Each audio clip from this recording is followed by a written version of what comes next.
Kejaksaan Negeri Lampung Timur menetapkan Wakil Ketua DPRD Lampung Timur Akmal Fatoni sebagai tersangka kasus dugaan penyalahgunaan anggaran dana hibah Karang Taruna tahun 2018.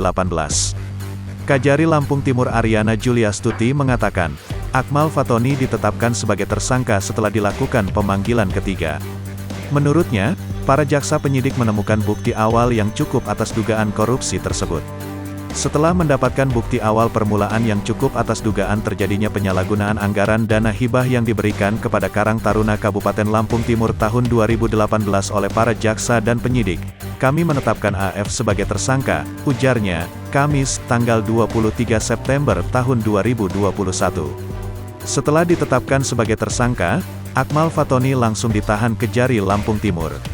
Tersangka telah kami tahan agar tidak melarikan diri dan menghilangkan atau merusak barang bukti, katanya. Ditahan di Rutan Sukadana untuk 20 hari ke depan, lanjut Ariana. Wakil Ketua DPRD Lampung Timur Akmal Fatoni dijemput petugas Kejaksaan Negeri Lampung Timur, Kamis, tanggal 23 September tahun 2021.